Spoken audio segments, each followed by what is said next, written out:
Olá pessoal, estamos no ar com o Você com Dinheiro de hoje, o seu programa sobre investimentos aqui nessa parceria entre a Com Dinheiro e a BMC News, para trazer para vocês as mentes que fazem o mercado financeiro brasileiro acontecer. Sempre um bate-papo leve, mas com a ideia de tornar você um investidor melhor a cada dia, trazendo reflexões, insights sobre o seu portfólio, sobre o mercado, quais informações você não pode deixar passar. E nós vamos falar hoje sobre um tema que vocês sabem, eu gosto muito, tenho um grande prazer em tratar, de lidar com esse tema e trazer novas reflexões. Vamos falar um pouquinho sobre Venture Capital, sobre investimento em tecnologia, com Derek Bittar, sócio fundador da Indicator Capital. Derek, um prazer recebê-lo aqui no Você com Dinheiro de hoje.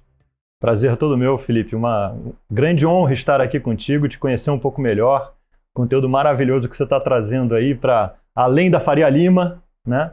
E vai ser muito legal, estou empolgado em falar contigo. Maravilha, Derek. Eu queria começar de um ponto que você já deve ter se perguntado e ouvido muito, que é, a gente tem no Brasil sempre aquela ideia de país do futuro e viu várias ondas passarem, né? Vários grandes negócios que a gente poderia estar vários cavalos selados, que falam que o cavalo selado só passa uma vez. Nós vemos vários cavalos passarem, quase um jockey club de cavalos selados, e a gente vai deixando um passar atrás do outro. Nós estamos hoje vivendo uma onda global de discussão sobre IoT. Esse cavalo a gente vai conseguir montar? Perfeito. Excelente pergunta. Vamos dizer o seguinte, eu comecei a minha carreira de verdade quando eu selei meu primeiro cavalo e montei Indicator. Tá? Então, até então, eu vim construindo um conteúdo de investimentos. Eu dei muita sorte de cair no início da minha carreira numa mesa fundamentalista, numa época que nem se sabia o que era fundamentalismo, antes do acidente das Torres Gêmeas. Tá? E de lá eu consegui construir uma tese de longo prazo para a equity. Nessa tese de longo prazo para a equity, passando por diversas instâncias de investimento, você vai especializando aquele seu conteúdo. Tá? Então, em paralelo à minha carreira, eu tive a oportunidade de ser investidor anjo em 2005. E de lá para frente, eu me interessei muito pelo fenômeno empreendedor. Em soma a esse meu background profissional, eu sou geek por natureza, tá? Então, assim, já fui early adopter de diversas tecnologias, computadores, peguei todas as ondas computacionais, aprendi a escrever código com 10 anos de idade, ou seja, em 85, né? E então, uma época que você não tinha o acesso à informação que se tem hoje. Conforme você vê, não só a indústria de investimentos se formando, que foi o que me gerou o ímpeto para montar a Indicator, que são layers de conhecimento que vão se sobrepondo, que permitem, então, um país como o Brasil chegar no Venture Capital. O mesmo fenômeno aconteceu com tecnologias. Né? Você começa com computadores que, vamos dizer o seguinte, saindo de computadores de negócios, né? A gente foi para o personal computer, de lá criou-se uma rede de computadores que virou a internet, você chega finalmente nos telefones celulares inteligentes, e assim você cria os diversos layers tecnológicos para tecnologias existirem. Então, de forma parelha, com investimentos e com tecnologias, a gente chega em Venture Capital. Tá? E aí, ao redor disso, somos brasileiros, não queremos ir embora do Brasil e queremos fazer uma diferença na nossa nação. Então, a gente tem que trabalhar dentro de um ecossistema que consiga lidar com qualidade de investimento, qualidade tecnológica para você fazer a entrega do Venture Capital, no nosso caso, em tecnologias profundas. Tá? Então, esse cavalo selado, que eu chamo de Indicator Capital aqui, a gente levou muito tempo estruturando, antes, durante e agora. Né? E essa estruturação, ela passa por diversos conceitos de investimento afunilados para uma situação de prateleira na indústria. Né? Aqui na Faria Lima você tem todos os tipos de produtos incríveis, os melhores gestores do mundo estão aqui, né? E onde a gente se posicionou? Num nicho pequeno de tecnologia profunda, onde há muito trabalho mão na massa, muito incentivo de ecossistema, o apoio ao empreendedor que está se lançando, trazer métodos que são relativamente sofisticados como ferramentas prontas para esses empreendedores e, com isso, lançá-los, tá, para dentro de algumas tecnologias. Hoje, a tecnologia principal da casa, via Fundo 2, é o IoT. Então, dando uma resposta muito ampla para a sua pergunta, porém aterrissando ela num portfólio que estamos para anunciar em breve, o 12º investimento, eu não tenho dúvida que a gente vai ter uns 3, 4 cavalos selados aí. Aí você trouxe um ponto, vocês olham tecnologia profunda e tem um apelo de ecossistema. Uma coisa que a gente vê, por exemplo, o mercado americano de VC se desenvolveu no Vale do Silício não por acaso. Existe um ecossistema ali das próprias empresas se nutrindo, mas da conversa com as universidades, das quais eles poderiam puxar uma boa parte de conhecimento que estava sendo desenvolvido ali dentro. Aqui no Brasil, às vezes, a gente tem ainda um afastamento entre academia e mercado. Como é que vocês fazem essa troca, especialmente em tecnologia profunda, que muitas vezes demanda conhecimentos de base anteriores? Bom, excelente pergunta. A tecnologia de base que a gente vê pelo mundo que chega até o Brasil, ela precisa de muita pesquisa acadêmica para se sedimentar. Não vai ser diferente no Brasil. Existem diversas iniciativas públicas e privadas em paralelo ao Venture Capital. Talvez para dar um grande passo atrás e falar da origem do Fundo 2, tá? Eu falei um pouquinho da origem da tese. A gente teve uma tese que nasceu de os devices vão ficar inteligentes, o SaaS vai ficar inteligente. Então a gente começou a se diferenciar via tecnológica e não via setorial. Então, como casa, para a gente é muito claro esse olhar agnóstico setorial, ainda assim especializado em determinadas tecnologias. No Fundo 2, a tecnologia da vez é a IoT, incentivado pelo Plano Nacional de Internet das Coisas. O Plano Nacional de Internet das Coisas foi escrito a 4 mãos pelos melhores executivos brasileiros de tecnologia, com um sonho, talvez tão geek quanto eu e você, interessados por Venture Capital, e eles conseguiram botar de pé algo que seria a avenida central para você desenvolver a internet das coisas e o 5G no país. Essa avenida central ela precisa de diversos parceiros. Um dos parceiros é o agente da liquidez, né, do fundo de investimento, que vai olhar com uma visão pragmática. E para isso, dois parceiros se uniram na indústria pela primeira vez, um público e um privado, o BNDES e a Qualcomm Ventures. Tá? Então, com essa visão de montar o primeiro fundo de internet das coisas do Brasil, eles incentivaram um edital que nós aplicamos, nós ganhamos o edital, e para esse fundo nós trouxemos diversos outros agentes tecnológicos e investidores.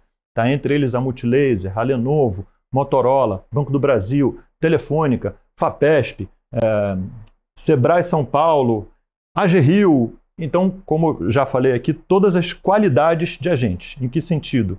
Privado, público, fomento, internacional. Né? E com essa narrativa de portfólio, ou melhor, de perfis diferentes de cotista, que nós chamamos de Limited Partners, a gente consegue gerar um fenômeno de colaboração.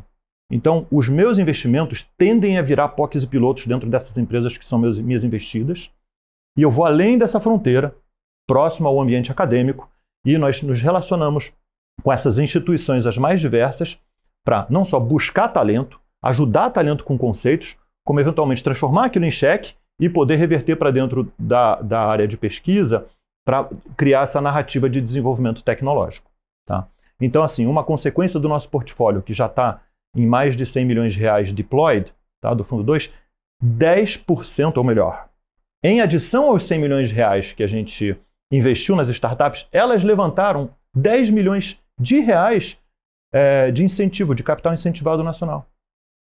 Então esse é o tipo de fenômeno que a gente destrava para fazer uma maior eficiência do uso de capital para o desenvolvimento tecnológico profundo.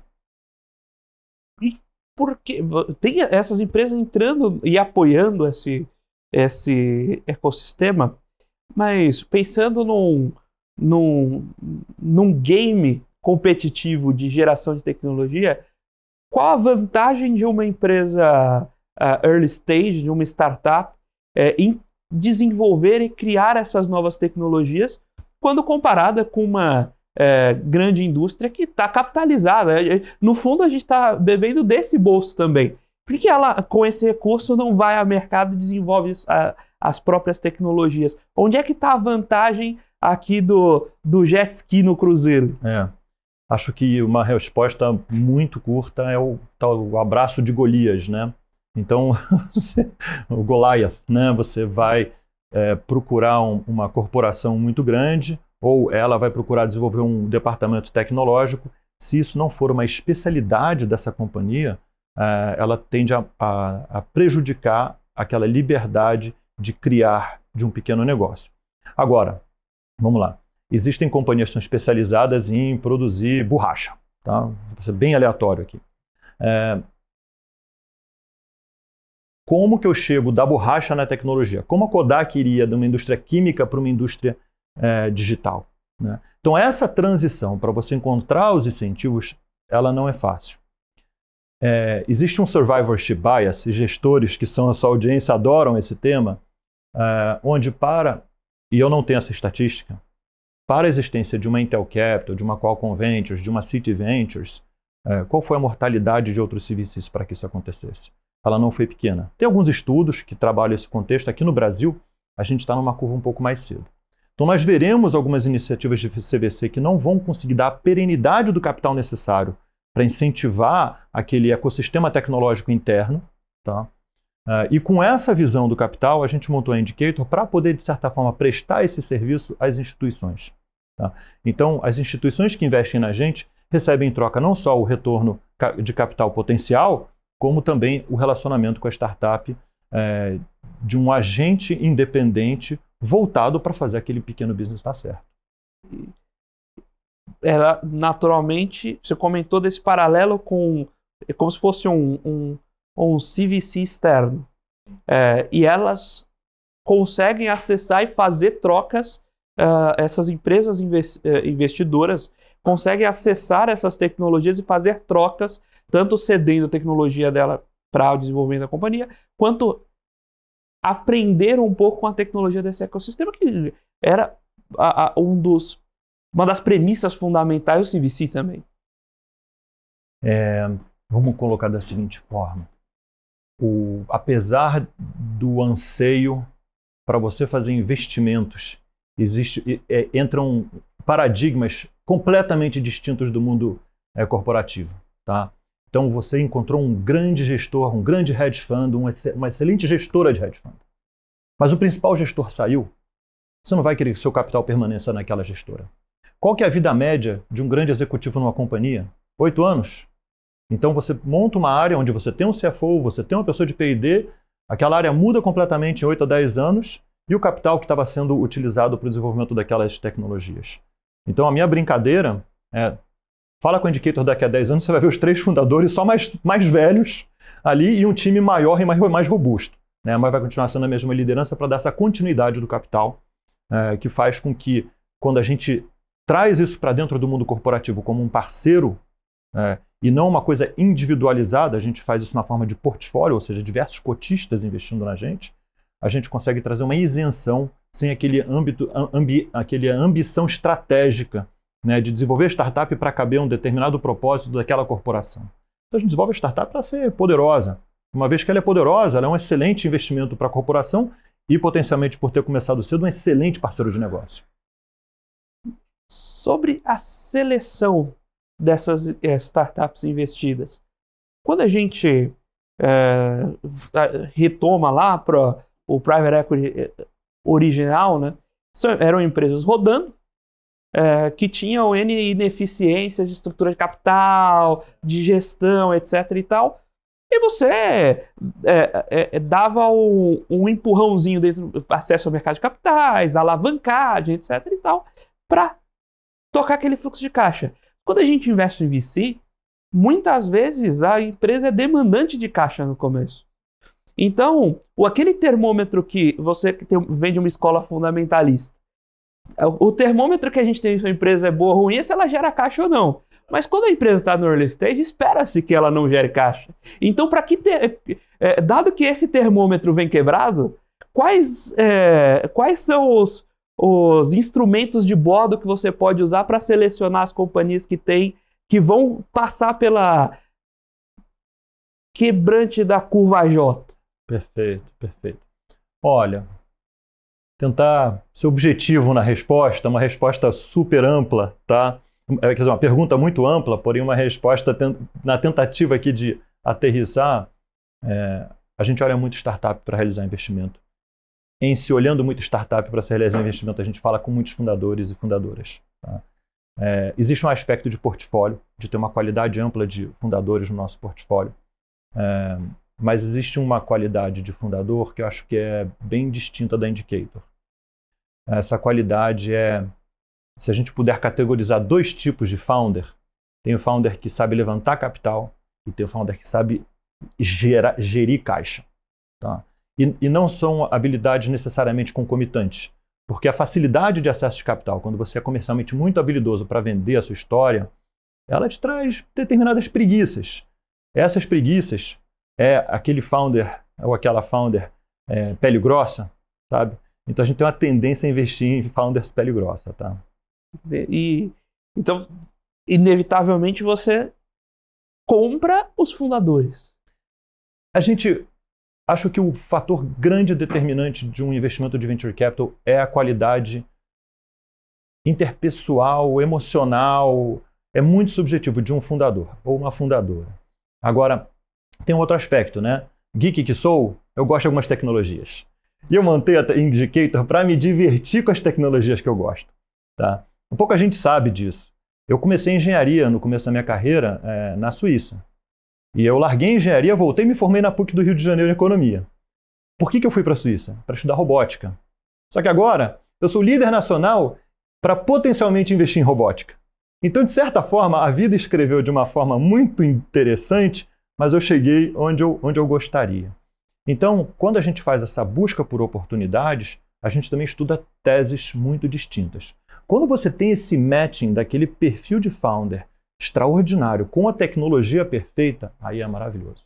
Agora, os fundadores são naturalmente difusos. Né? Vai ter um fundador aqui saindo dos estúdios da BMC, vai ter um fundador em Manaus.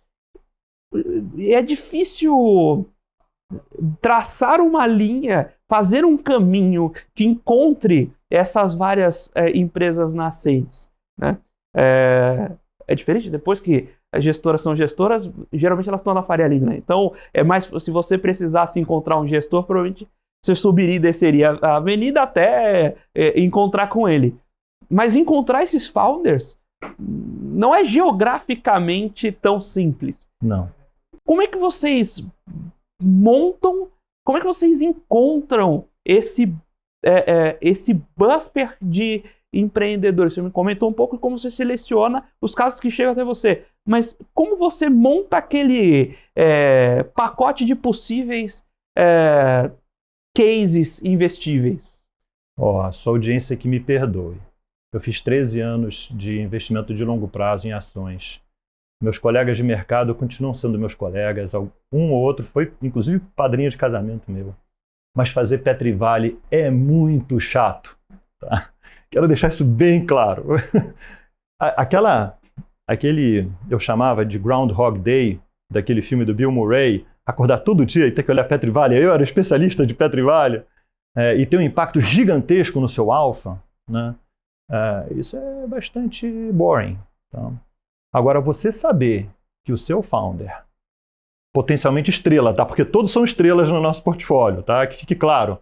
Mas pode ter nascido em Capivari e teria sido potencialmente ignorado pelos grandes investidores mundiais com uma tecnologia de transmissão de energia por radiofrequência no raio de 1 milha que não se sujeita à situação de caixa de Faraday.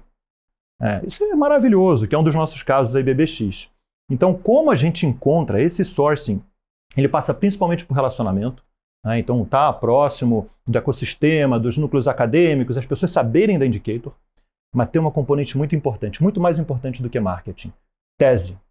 Então, se a tua tese ela é muito ampla, eu faço fintech, já é específico o suficiente. As pessoas vão te ter como referência de fintech? Tá bom, a gente é referência de internet das coisas.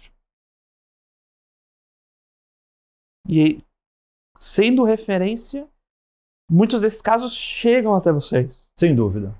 Sem dúvida. Os ecossistemas sabem, eles sabem do tamanho do nosso cheque, né? A gente tem escrito cheque menores, mas o típico cheque é de 2 a 5 milhões de dólares pelo fundo 2. Esse é um ponto que eu ia trazer. Tamanho de cheque Brasil, porque a gente... O tamanho do cheque, às vezes, a gente vê em movimentos americanos. Aqui você compraria em preço de médio porte. Uhum. E isso é uma desproporção curiosa. Como é que vocês delimitam o tamanho de investimento aqui? Você até comentou que estão diminuindo um pouco, estão escrevendo cheques menores. Como é que vocês delimitam essas caixinhas de oportunidade? Como vocês encontram o tamanho de cheque para as rodadas? Perfeito, perfeito. Eu acho que a situação típica da Indicator, ela passa pelo mote da casa. O mote da casa é Building Value Together. Todo investidor de Venture Capital será nosso sócio. Então, seja anjo, seja um fundo que não tinha nada a ver com a nossa tese e gostou do play e vai vir para junto, a gente quer poder incluir no cap table. Então, com essa cabeça inclusiva, é claro que a gente tem um ownership mínimo que a gente objetiva ter nas rodadas. Então, isso é muito dinâmico de acordo com o tamanho de rodada, a diluição do founder, né, o próprio valuation da companhia, mas a gente tende a ser inclusivo. Você toca num ponto que justamente parece que foi combinado, mas não foi. Legal. Porque que é o tamanho da participação na companhia, porque Sim. a gente tem, e aí a gente tem as modelagens, né, desde o C, Series A, Series B, para você, inclusive, papers mais recentes mostram que o caminho que a gente desenhava na academia para rodadas de investimento não tem se provado real, né? Muitas vezes o investidor chega, por exemplo, no tamanho de um PI, de um Private Equity, e recebe sucessivas rodadas ali e fica sempre fechado, ele não vai mais para a bolsa como era o modelo by the book. Assim como na primeira extremidade, às vezes o investidor não passa por anjo, seed, vai direto para o Series A e até por uma estrutura para ter um cap table saudável. E quanto geralmente vocês puxam de ownership quando entram nessas companhias? E se você puder dividir conosco um pouco do racional por trás, e olha, esse é o tamanho, essa é uma entrada que a gente acha bacana porque vai equilibrar participação relevante com um bom alinhamento do founder. Conta um pouquinho pra gente como vocês delimitam essa estrutura do cap table quando vocês entram.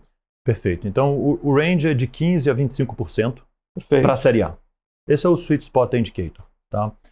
O tamanho de cheque, tentando sempre compor o tamanho de cheque, se a gente vem um pouco antes ou muito mais cedo em cheques muito menores, é porque é um founder incrível que a gente quer estar próximo. Né?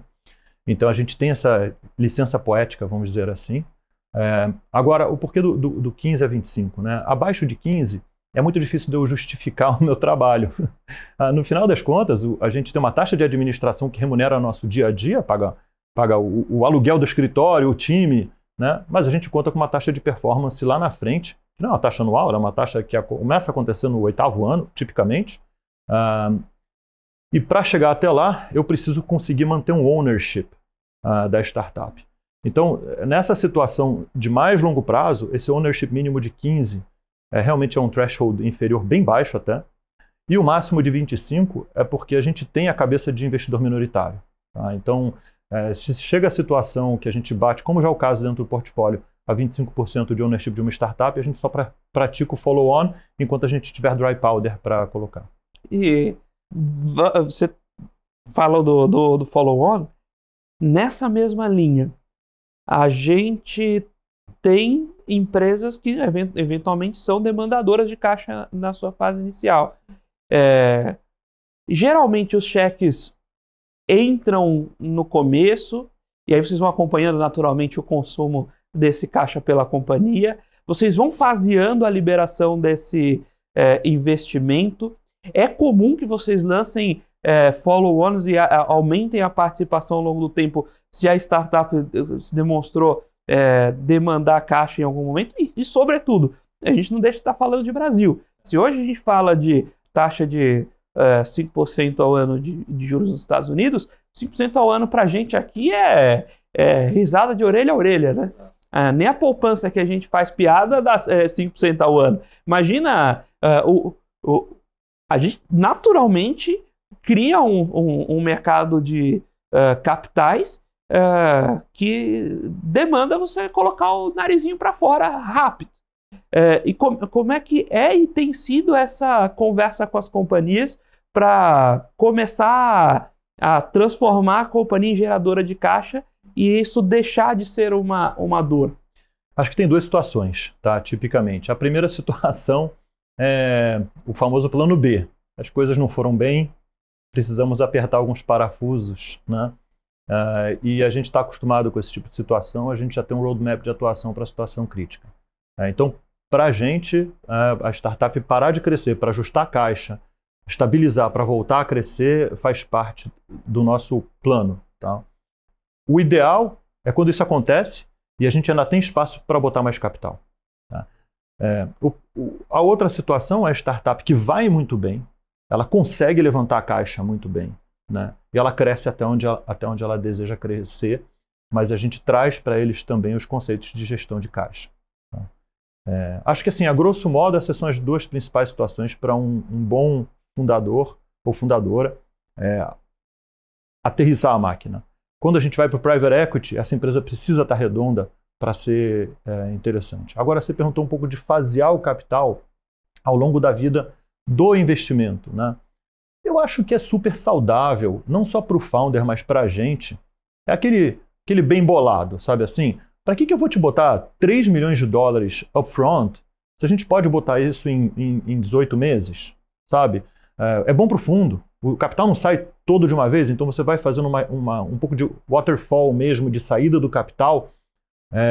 E se tem um investimento muito bom para você fazer maior, você pode vir dessa forma. E aí, na situação, né, também de muito sucesso, que a empresa vai muito bem, que a gente se compromete posteriormente a colocar mais capital, também é muito saudável, principalmente no formato de follow-on, mostrar que a gente está apoiando a startup, seja para um série B. Então, essa liberdade de criação a gente tem e no final do dia ela é muito tática, é caso a caso. A gente já viu de tudo na Indicator, já vi founder que tem ataque cardíaco, é horrível a situação também, e você acaba entendendo que você ajuda a pessoa na física, é um ser humano.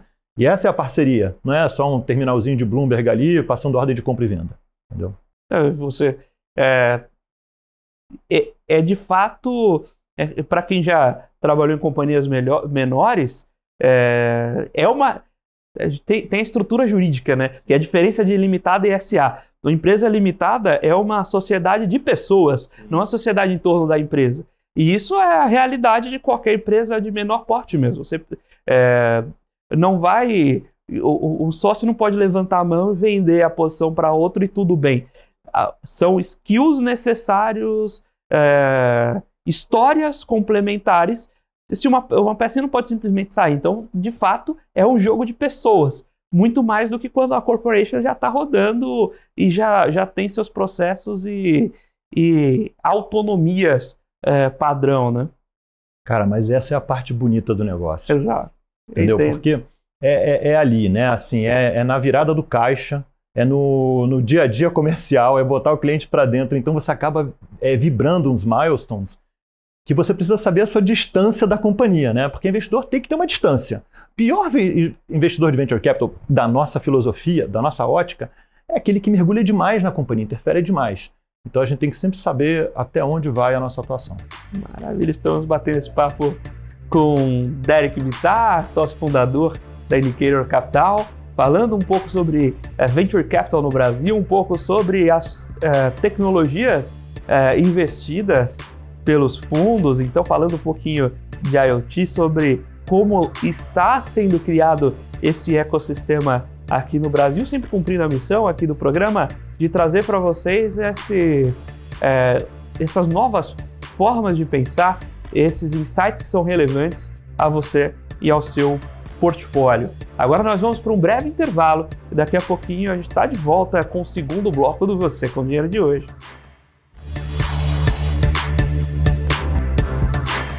Olá pessoal, estamos de volta aqui para o segundo bloco do Você com Dinheiro de hoje, batendo um papo com Derek Bittar, sócio fundador da Indicator Capital, falando um pouco sobre Venture Capital, sobre as tecnologias das investidas. Será que esse cavalo selado a gente vai conseguir montar, na verdade? E você terminou o último bloco, Derek, falando um pouco sobre os próprios ecossistemas, conhecendo vocês e ajudando nessa ponte para que os deals cheguem até a Indicator. E eu queria explorar um pouco dessa ideia de ecossistema no Brasil. Quais players estão formando isso? Quais são os espaços de fomento ao Venture Capital no Brasil? Eu acho que a amplitude geográfica que você mencionou também, ela é uma grande oportunidade de fomento, tá? A gente tenta, de uma forma não custosa, não onerosa, ter presença em outras regiões. A gente pensa muito a longo prazo, tá? E a gente faz um summit uma vez ao ano. O primeiro summit foi em São Paulo, o segundo no Rio de Janeiro, o terceiro foi em Porto Alegre, recentemente, logo antes da tragédia, né? E realmente foi uma situação horrível, né, que a gente está passando, e a gente ter feito o nosso summit lá marcou muito a nossa companhia. E a gente já fala de fazer o próximo em algum hub do Nordeste, pensar onde a gente poderia atuar em outras regiões brasileiras para poder levar o time presencial. Então, eu acho que nessa parte do deal sourcing, que a gente chama, esse trabalho de longo prazo, de conhecer as pessoas, de fazer uma relação humana, vou te falar uma coisa. A maioria dos nossos investimentos não converteu em menos de um ano. É um relacionamento que data de alguns anos atrás. Você conhece aquele founder e fala, olha, chegou a hora, a empresa está redonda, está no nosso estágio, na nossa tese. Então, tudo que a gente faz é uma longa maratona. Sobre o estar na nossa tese, você consegue fomentar bastante cross-selling dentro das próprias investidas? Essa é a melhor pergunta do dia. Obrigado. Vamos falar o seguinte, o mote da casa é Building Value Together. Então, quando estávamos montando a Indicator, em 2013, tá, eu tinha acabado de sair do mercado financeiro, eu brinco que ainda estava me sentindo doente, né, assim, daquela luz fria toda, e ver o mundo além do horizonte, tá? Enxergar o Brasilzão, e montar uma gestora de uma forma muito humilde, porém tudo redondinho, né, from the bottoms up, a gente pegou alguns conceitos. Um deles era, com o meu cacuete de investidor de value, era, cara, build value, eu só sabia falar isso, build value, mas faltava um negócio meio cheesy, assim, sabe? Faltava o togetherness americano. Aí a gente botou o together e funcionou. Então, building value together é pegar todo o nosso ecossistema expandido, jogar na panela e ver qual é a refeição que sai, entendeu? Então, tipicamente, a gente homologa um monte de parceiro, tá? E homologa mesmo, assim. Por exemplo, tem uma especialista maravilhosa de OKRs, é uma das executivas mais experientes do Brasil, a Ana Venosa.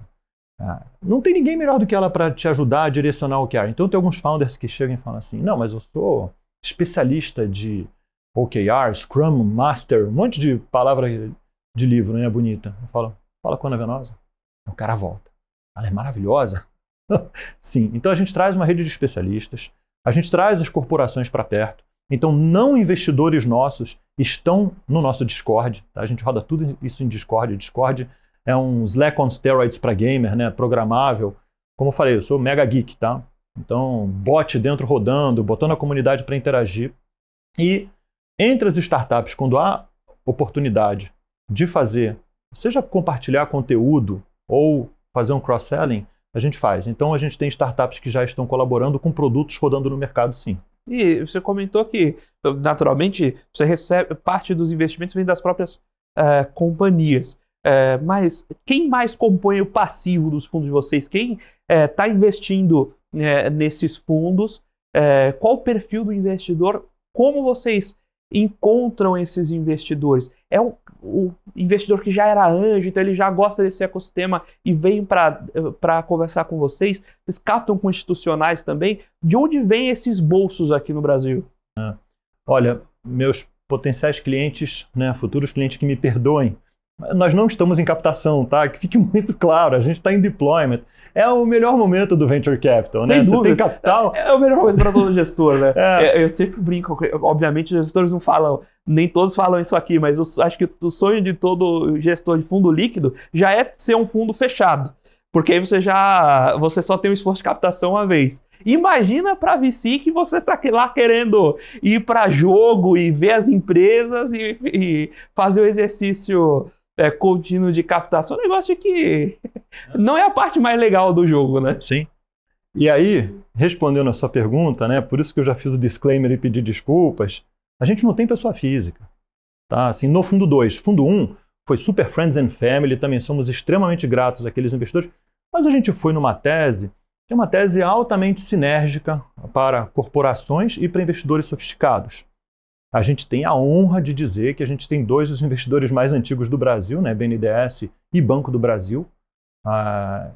Nesses bolsões não há capital de pessoa física, da qual Conventures tem toda a experiência norte-americana de fazer tecnologia, da Multilaser tem todo o savoir-faire de tecnologia, onde a gente traz muita colaboração, porque é super sinérgico com o IoT.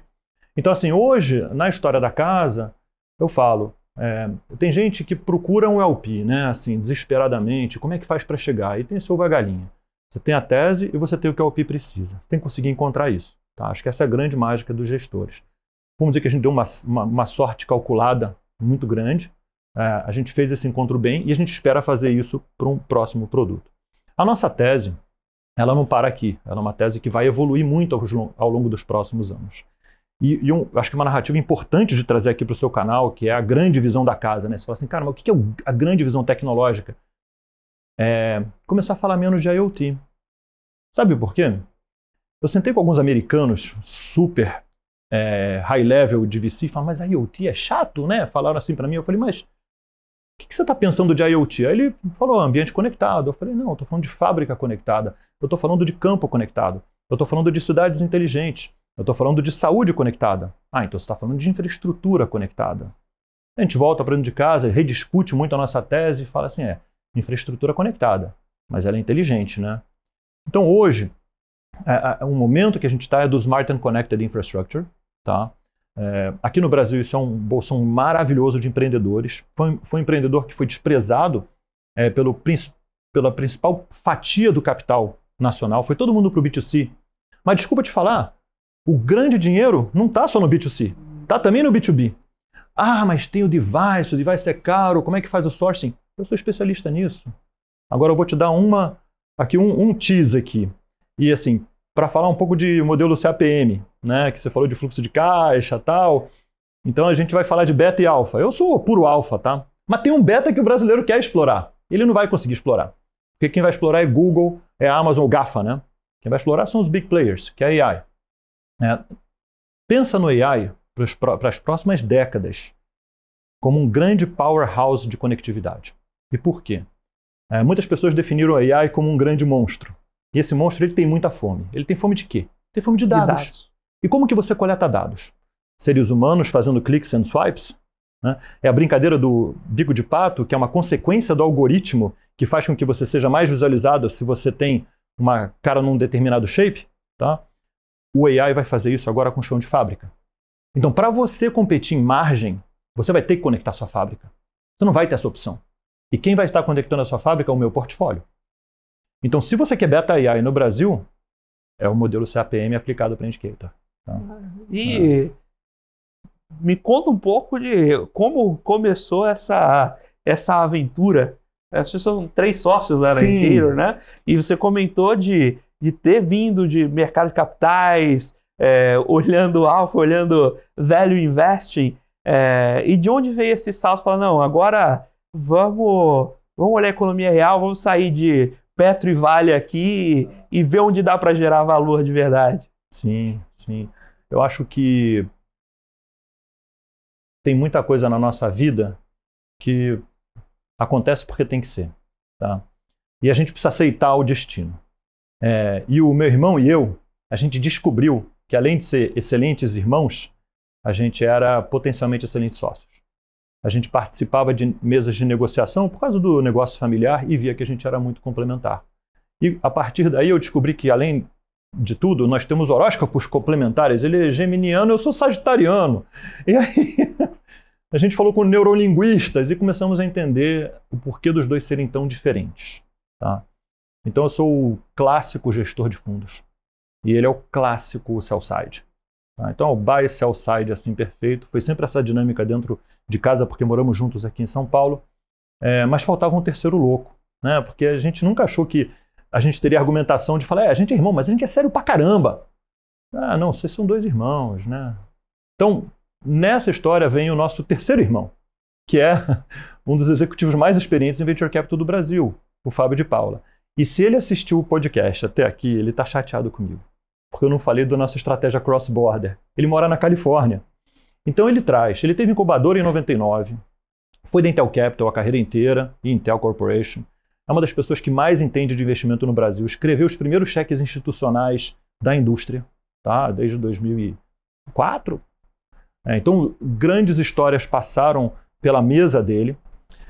E, efetivamente, num dado momento da carreira dele, ele se via maduro para dar esse salto.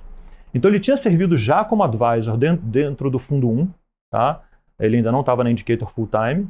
Então, a partir de 2016. E 2018, ele vem para a Indicator com a condição de ficar na Califórnia. Então, de São Paulo e Califórnia, a gente faz a gestão dessa tecnologia profunda, atuando com eyes and ears no principal hub tecnológico do mundo. Agora você tocou na estratégia cross-border, eu estava esperando esse momento para chegar numa pergunta. O empreendedor brasileiro nasce pensando em internacionalizar? Cara, excelente pergunta. Olha, a internacionalização é uma coisa tão inerente à nossa tese. O Fábio fez Chicago, o Thomas fez Harvard, eu fiz Wharton. Eu falo 4 línguas fluentemente. Se eu não atuar de forma internacional, o que eu estou fazendo aqui? Tá?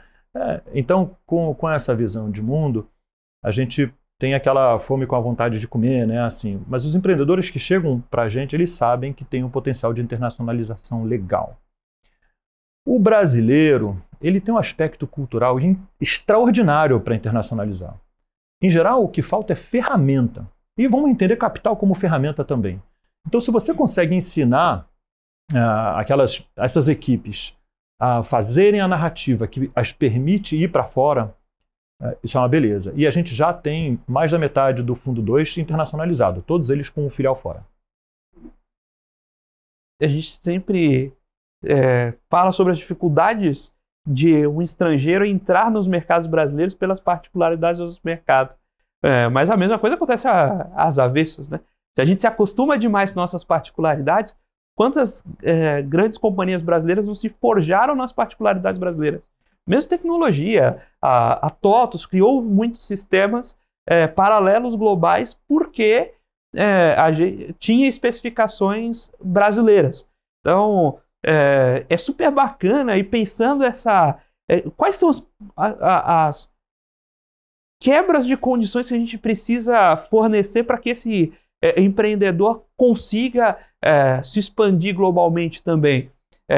Qual é o IPI-SS do Chile que ele vai precisar se preparar para fazer esse movimento? E aí, estar numa plataforma ajuda muito. Ter outras pessoas pensando nisso e aproveitando essa sinergia,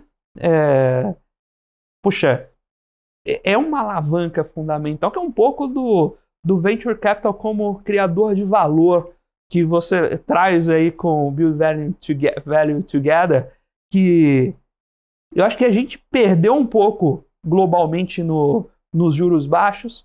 A gente teve uma fase spray and pray aí, começo da década de 10, até meados da década de 10, pré-Covid, que tiraram um pouco desse brilho do VC, que eu acho que é fantástico, para ir para colocar dinheiro em todo mundo, eventualmente até vamos aceitar a taxa de insucesso do empreendedor, que às vezes pro cotista até passa, no spray and pray a conta fecha, mas para cada empreendedor ali, para cada vida que colocou aquele negócio de pé, ser o deal que morreu não é o suficiente, machuca, cara. Então, é uma estratégia até... ela tem seus fundamentos, etc., mas não tem esse brilho, esse amor do VC padrão de ajudar o empreendedor a colocar o negócio de pé. E já que a gente está falando sobre esse brilho de colocar o negócio de pé e construir valor junto, se você pudesse deixar nessa mensagenzinha para quem está pensando em empreender, especialmente nesses business de tecnologia, que mensagem você poderia deixar para o empreendedor que está começando aí? Pela sua visão, você é a ponta do buy side dos três, né? E fica mais legal ainda de ouvir esse ponto. Que mensagem você poderia deixar para o empreendedor brasileiro investindo aí, começando um negócio em tecnologia? Perfeito, Felipe. Muito obrigado pela pergunta. Na verdade, eu vou falar uma coisa para vocês. Não tem certo ou errado em empreendedorismo. Tem algumas pessoas que vão empreender porque elas conseguiram transformar uma equação em um device e aquilo precisa ir a mercado. Mas eu aprendi uma coisa na vida. Os 3 sócios são amantes do esporte de ultra endurance.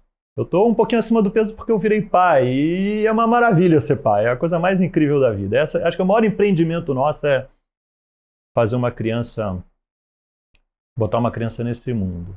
Agora, na endurance, você tem alguns ímpetos muito importantes. Mas o ímpeto mais importante é acordar todos os dias para ir treinar. Esse ímpeto é o mais difícil. Quando você chega na prova, você vai fazer a grande travessia e a gente faz os 3 Ultra Endurance, eu acho que você já está sorrindo de orelha a orelha, porque acabou o treinamento. E eu não acho que o empreendedor tem que esperar tanto tempo, tem que estar totalmente treinado para fazer. Mas existem ferramentas que a gente pode colher e colocar em prática e ajustar durante o voo. E lembrar que cada quilômetro vai ser duro e o próximo pode vir a ser pior, né? Mas não ligar para isso. E entender que é só continuar e confiar. Tá? Então, eu sei que parece um pouco aspiracional, mas como nós mesmo dentro da Indicator, e mais cedo, Felipe, você falou do gestor comendo pizza por debaixo da porta, é assim que a gente se identifica desde 2014. Então, esse ano a gente completa 10 anos de casa. De 2014 até 2021, para ser preciso, que é quando entra a pandemia, foi muita pizza por debaixo da porta. De lá para cá, a gente fala, agora está na hora de virar a chave e alcançar o Brasil inteiro. Tá?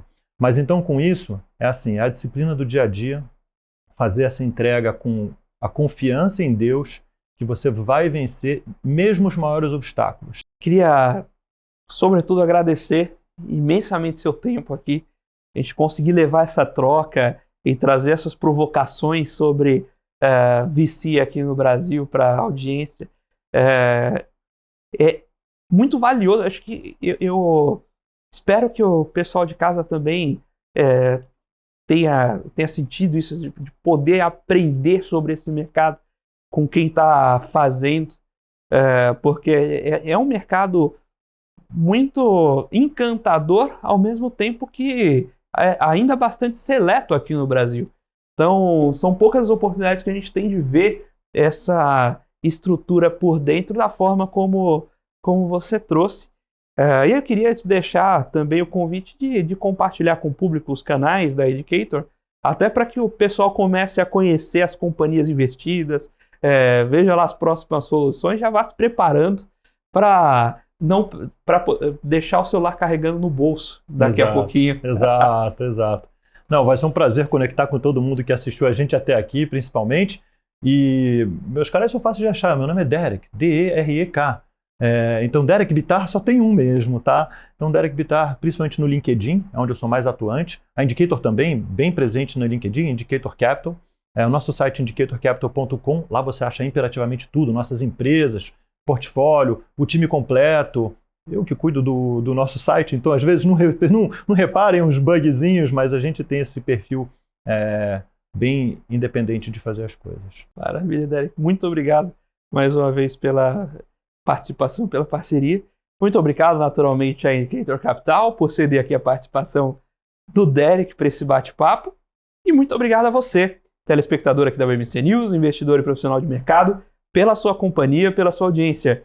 O Você com Dinheiro vai ao ar de segunda a sexta, sempre aqui no mesmo horário, para trazer para vocês essas mentes que fazem o mercado financeiro brasileiro acontecer, trazer sistemas, os gestores tradicionais ali da Faria Lima, mas também sistemas que trazem novos insights para o seu portfólio, como pensar o investimento de maneira diferente, os impactos do seu investimento, fugindo ali, como o Derek comentou, de simplesmente olhar passivamente Petro e Vale, comprar índice. O que a gente pode fazer de fato na hora de investir, para onde está indo esse dinheiro e o que a gente está construindo com esse recurso. Se você quiser saber um pouco mais também sobre a Condinheiro, como ela pode ajudar você, seus investimentos, seu negócio, visite www.condinheiro.com.br. É sempre um prazer ouvir vocês. A gente está de olho lá na caixa, a gente sabe ali dos nossos espectadores que mandam lá a mensagem, a gente está sempre acompanhando e, dentro do possível, também respondendo ou dando soluções, vazões a essas perguntas. Então pode mandar lá para a gente em contato@condinheiro.com.br sua dúvida, sua sugestão, seu feedback.